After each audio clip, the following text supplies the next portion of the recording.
The road stretches on, a ribbon of asphalt swallowed by the inky blackness of the night. It's on nights like this, when the fog hangs heavy and the world seems to hold its breath, that old stories feel a little too real. Legends whispered in hushed tones. Tales meant to keep travelers from wandering too far after dusk. But some journeys can't wait for the sun. Our story tonight is about one such journey. About a man named Arthur who found himself driving down a forgotten highway deep in the heart of the country. A long, lonely stretch of road known to the locals only as the Black Path.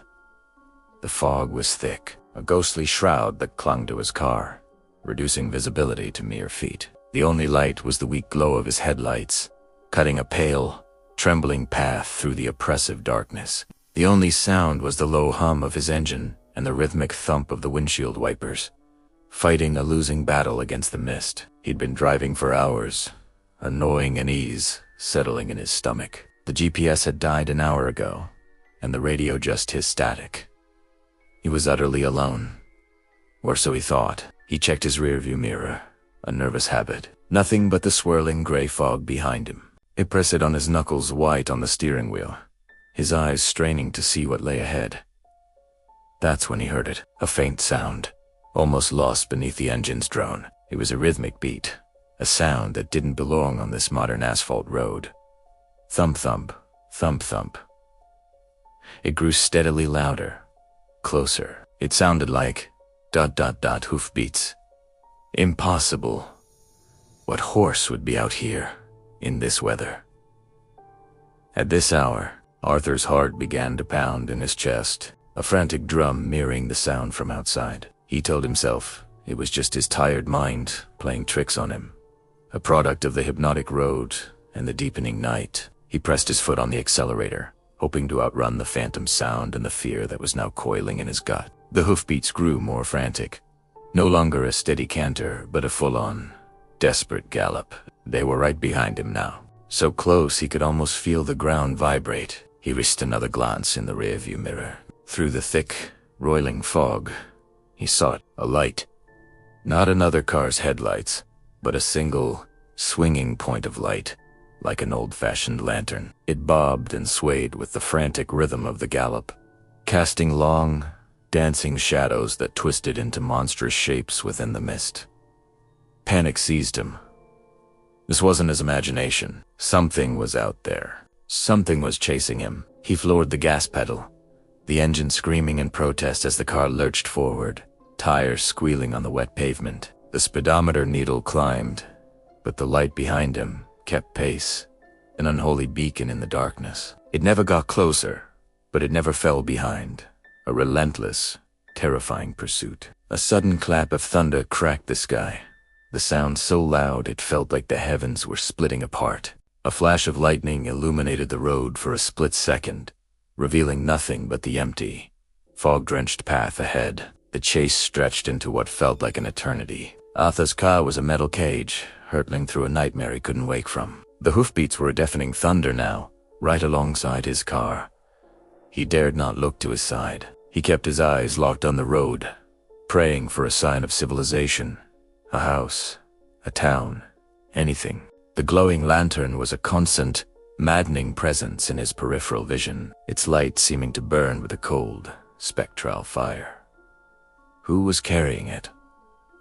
What did they want? The questions hammered at his sanity. Then, as suddenly as it began, the hoofbeats started to fade. Arthur risked a glance in his side mirror. The light was falling back, growing smaller and dimmer until it was just a pinprick in the fog, and then it was gone. The only sound was his own ragged breathing and the pounding of his heart. He didn't slow down. He kept his foot pressed to the floor, desperate to put as much distance as possible between himself and the horror on that road. After another 10 minutes of frantic driving, the fog began to thin. The familiar glow of streetlights appeared in the distance. A small town. He'd made Italiano. Relief washed over him in a powerful, dizzying wave. He pulled into the parking lot of an all-night diner. The open sign, a welcoming beacon of warmth and sanity. He switched off the engine and just sat there for a moment, his body trembling. The silence of the car almost as deafening as the chase had been. He stumbled out of the car and into the diner, needing the presence of other people, the clatter of plates and quiet conversation, to chase away the lingering terror. The waitress, a kind-faced woman with tired eyes, took one look at his pale face and shaking hands, and knew. She poured him a cup of coffee without him even asking. "You took the black path, didn't you, honey?"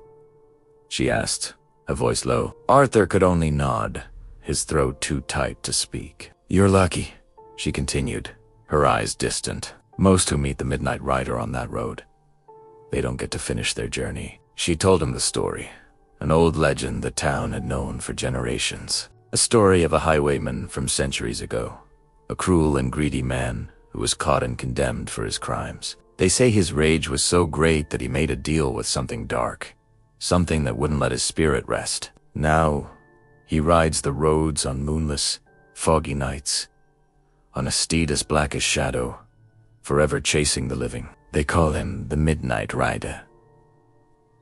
The waitress leaned closer, her voice dropping to a whisper. "They say he still carries a lantern to light his way, but it's not a flame that burns inside. It's the soul of the last traveler he caught, trapped within the glass, their face forever twisted in a silent scream."